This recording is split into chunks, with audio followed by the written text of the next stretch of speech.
Hello, welcome back to the studio for this feature. I'm going to spit my words out. For this feature on YouGov, I'm joined with three special guests in the studio. I have Oliver Rowe, the Global Sector Head of Leisure and Entertainment from YouGov, Chris Conroy, the Chief Data Officer from Future Anthem, and Andreas Koerberl, CEO of BetGames. Wonderful to have you all in the studio. How are you doing? Yeah, very well. Good. How's the show going for you so far? Very, very good. Yeah? Yeah, excellent. So, Oliver, you're going to kick us off with some slides that you brought in. Yes, I am. Now, what I'm going to do is just present some findings from a survey which we've conducted, and here they are. It's around tech futures, and the survey results, we move on to the first slide. Just to give a bit of background, we spoke to 66 respondents, and these were all recruited from the IGB website and ICE website, and completed a survey up until March 21st. And if we move on to the next slide, just tell you a little bit about who completed the surveys. A good split of B2C, B2B agencies and consultants who took the survey. Almost half were board level, C-suite, senior managers, and most from medium-sized firms. If we move on.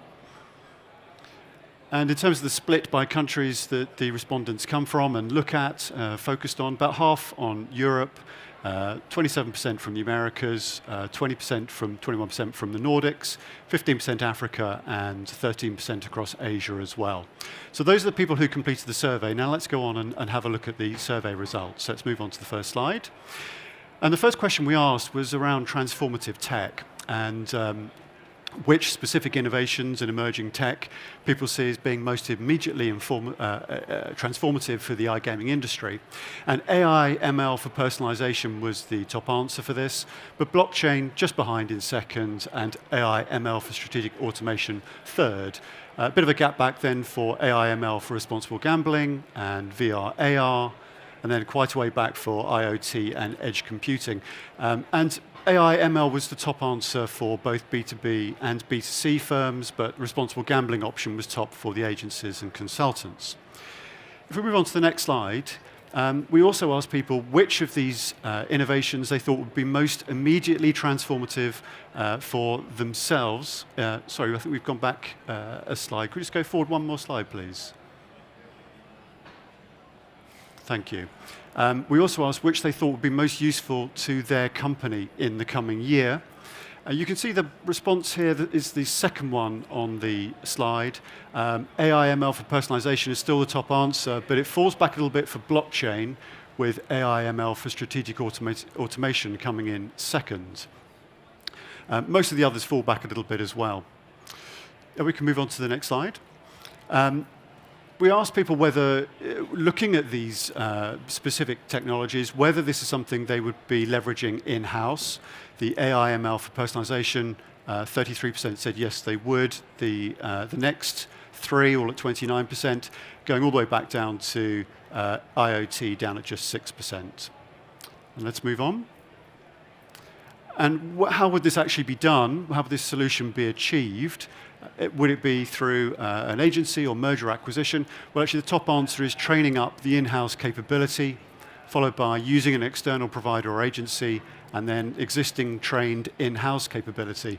Merger or acquisition was mentioned by a quarter, though, so actually it's a reasonable number. But there's a bit of difference here between the B2B and the other firms. The B2B firms more likely to say that they would use the existing trained in-house capability, showing really that they've probably got the skills in place already. Okay, let's move on. We asked specifically, it was an open-ended question, people could just write in their responses around any concerns they have for AI being used in iGaming. This falls into three areas. People who are saying fairly positive responses, but looking for some guidance, concerns around transparency, or looking for some ethical guidelines to be adopted by the industry. The second area was limitations around trust and quality, concerns that people might have around the use of AI influencing the outcomes or the quality of chatbots, or over-reliance on AI and forgetting the personal side of things.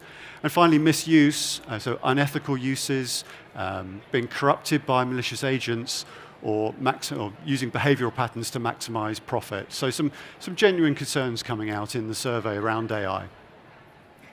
If we move on, In terms of the impact that AI might have, most immediate impact people see is in data and analytics, personalization next, then automation, and then compliance and chatbots. But on average, people are selecting at least a couple of these responses. Data and analytics was the top answer for people working in agencies and consultants. For the B2C, B2B firms, they picked the personalization first. If we go on to the next slide. We asked about blockchain and whether people feel blockchain has much application beyond simply cryptos. No overwhelming response here. 42% say yes, they can see it. A third say no, and a quarter are unsure. B2C firms more likely to say yes, B2B firms more likely to say no. On to the next slide. We asked 3 agree, disagree statements, asking people the strength to which they agree or disagree with each. The first one was around regulators have a responsibility to both monitor and encourage the development of new technologies in iGaming. Almost 3/4 agree with this. There's a little bit of a disagreement, about 17% disagree. The second statement, the iGaming industry is good at adopting and fully utilizing disruptive technologies. Surprisingly, maybe only half agree with that, and there's a fair amount of disagreement, 26% disagreeing. And then finally, COVID-19 has demonstrated the need for iGaming operators to use disruptive technologies better. Half agree with that one, but actually there's a fair amount, a third there, who neither agree nor disagree with that one. On to the next slide, and we asked people the importance of disruptive technologies or the adoption of those for their firm. A real split here from people saying, yeah, look, it's important, but we don't need to be leading the way, which is the top answer, to then a quarter saying, we need to employ them when they become more relevant, but we don't have to be first to use them.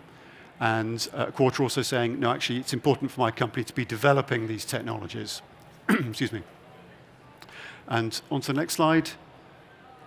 The impact of disruptive gaming tech. What is it actually going to do? Well, the top answer here that people believe is it will bring new customers into the sector as a whole. The second answer is helping my company or my clients attract new customers from competitors. Then we have boost from spend from existing customers, reducing harm, preventing loss of customers to competitors, bringing offline gamblers online, which a quarter mentioned. And the final one is just reducing overheads and boosting profitability, which is quite low. I think it's also interesting when you split this down again by the B2C firms versus the B2B. Those in B2C are talking about preventing loss of current customers and attracting new ones. But for B2B companies, they're talking more about bringing new customers to the sector.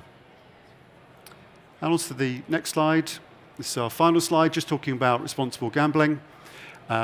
2 statements, again, agree, disagree, and we have 72% of people agreeing that all new iGaming tech must have responsible gambling at its core, but less agreement with the second statement, which is that new iGaming tech is the only way to ensure responsible gambling online in the future.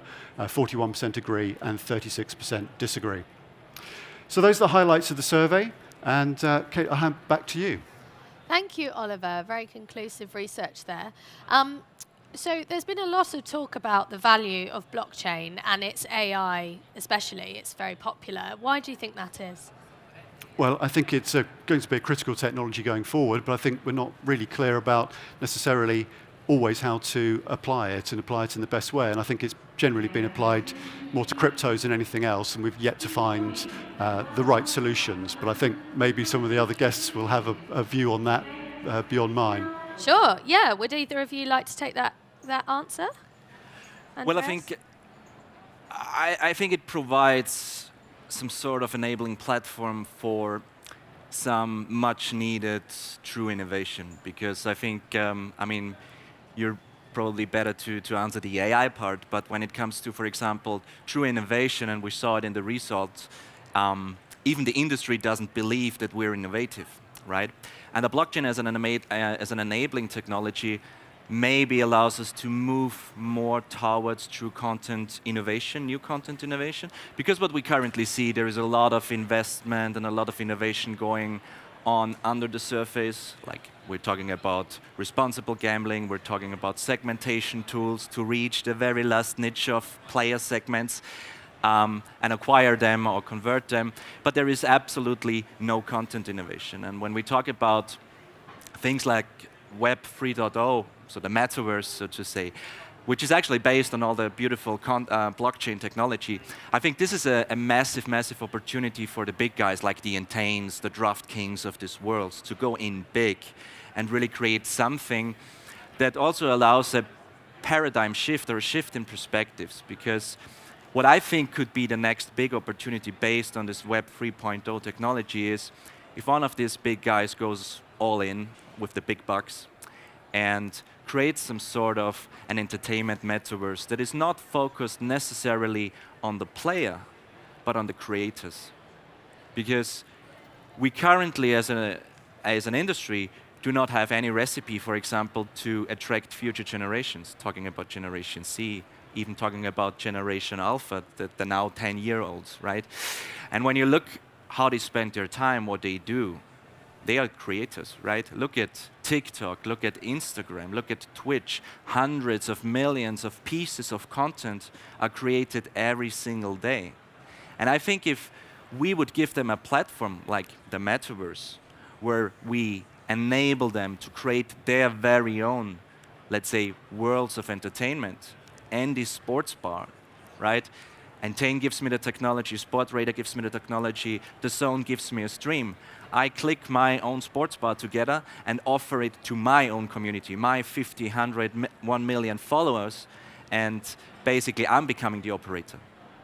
And I think that could be the next real big thing based on this technology, also to basically democratize content creation. Because obviously we as suppliers struggle a lot with new innovation, content innovation, not talking about the AI stuff, the responsible gambling stuff, etc., but actually new content. And this could be, I think from my point of view, really the next big thing that the blockchain enables.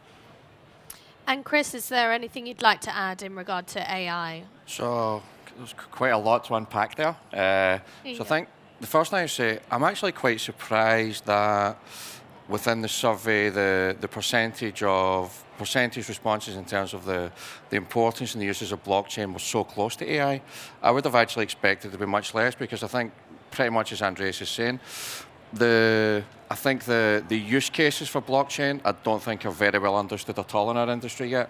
And I think with the AI, I think people actually really understand the use cases. They don't necessarily understand how it works in the background. But if you look at how AI is used today, it's solving problems that operators have always had. Operators want to know who are going to be the important customers. They want to know how to organize the 5,000 games in the lobby. They want to know which players might develop a problem in the future.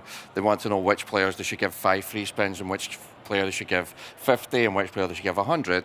And it's quite well understood that AI is a good solution to these problems. And it's also, I think, a question of the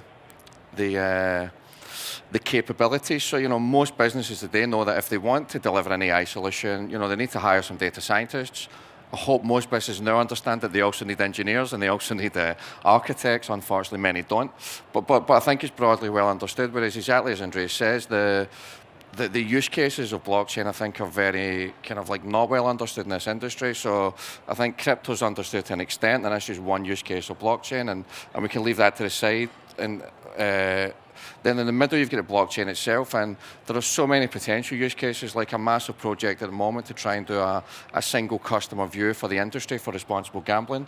The blockchain is potentially a really good solution for that. An anonymized way to recognize that, this entry about this player that could be referenced by every single operator, but it's not really part of that conversation. So I'm actually really surprised that it was so high.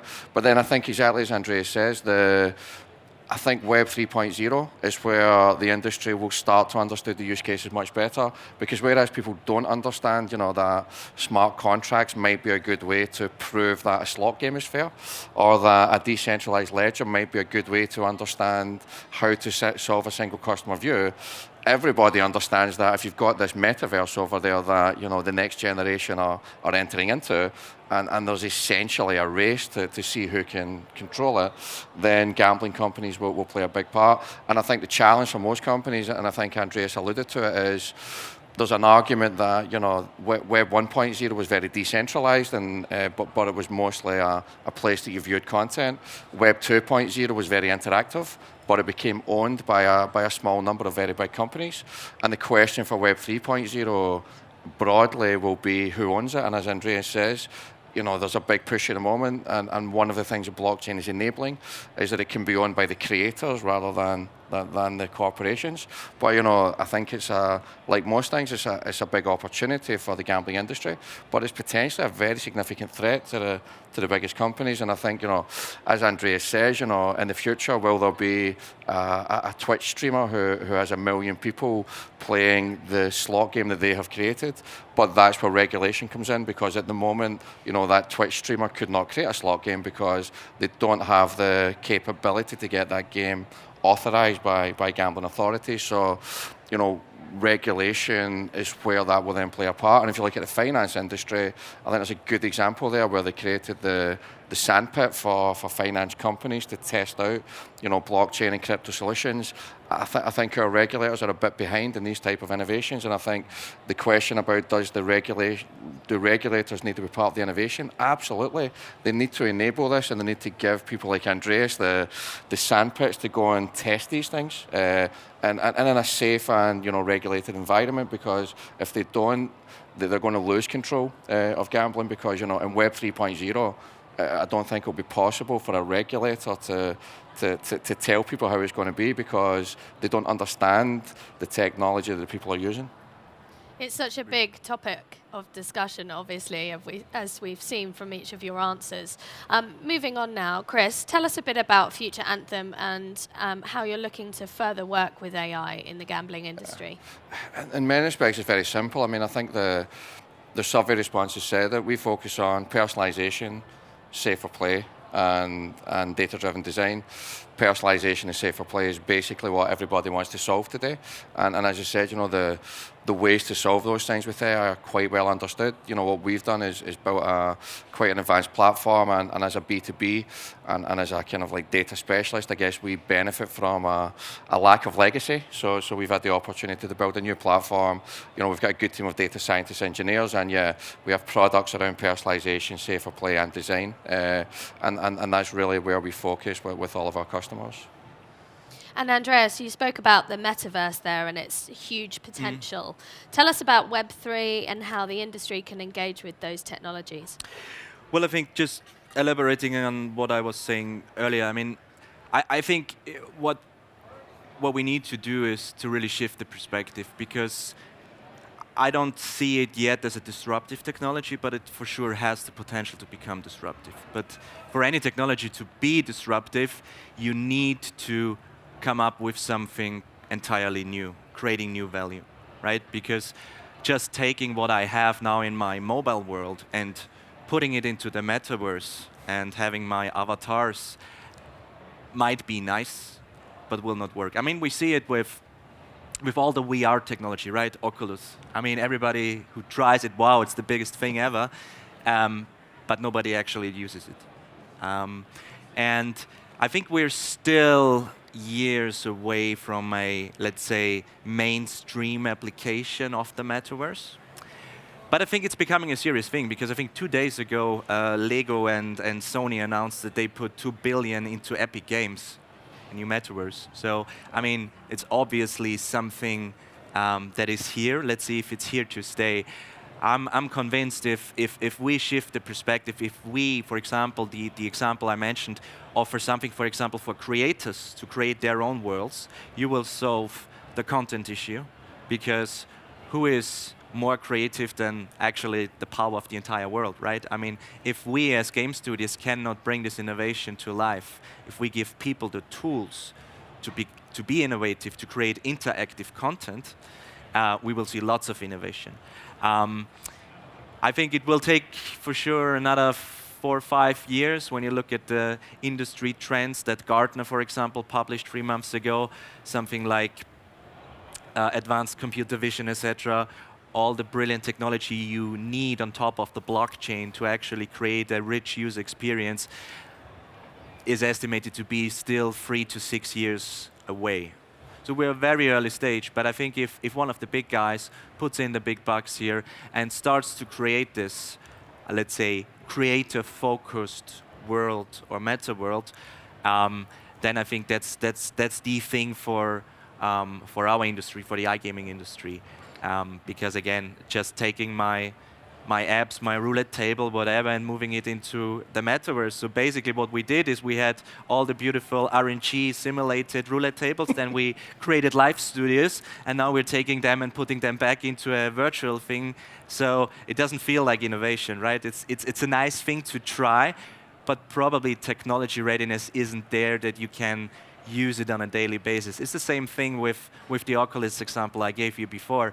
It's nice to have this thing next to my desk, but probably it's full of dust because there is no applications, right? Why did Microsoft fail with their phones? Because there was no ecosystem, there was no applications, something that Apple did very well. They created the apps, etc., etc. And it's the same thing for the metaverse and the VR technology. There is too little real-life application and too little convenience for users to actually use it in a daily life. So lots of miles to go, but I think it's definitely something that the industry should pick up. And again, the big guys in the industry probably have a window of opportunity now to look into this. Yeah. I think just to add to a few points again, I think one of the really important points Andreas made there is gambling companies will traditionally look at these things as a technology challenge. And the typical approach is to say, okay, we need to shift from here to here.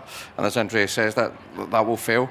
If you try and lift and shift a current iGaming operation into the metaverse, technologically it'll work. It's not that difficult, but it will fail strategically because, as Andreas says, the metaverse isn't about the technology, it's about what the next generation want to do.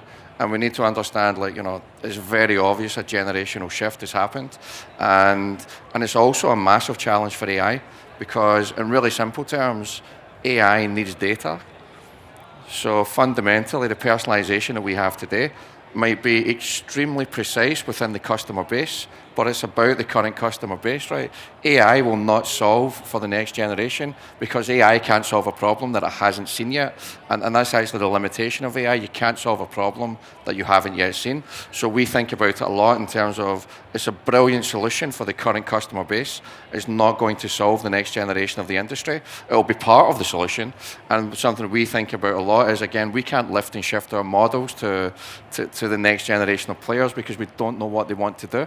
And once we start to know what they want to do, we can start to have the AI models to personalize for them. So, exactly as Andreas says, companies do need a paradigm shift in how they think about this. And honestly, if we try and lift and shift those current operations into the metaverse, you will have a generation of new gambling companies, saying, oh yeah, we beat the big boys because they didn't understand. And what do you think about regulation in regard to that? Does the industry need to wait for regulators and legislators to catch up?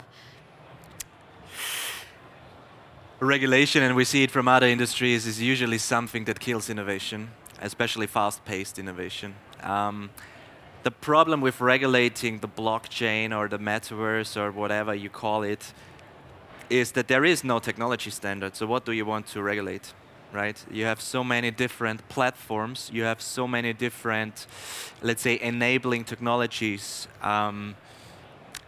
They fail to even, let's say, the financial industry actually can't agree on some standards for the crypto world, the digital financial assets, right?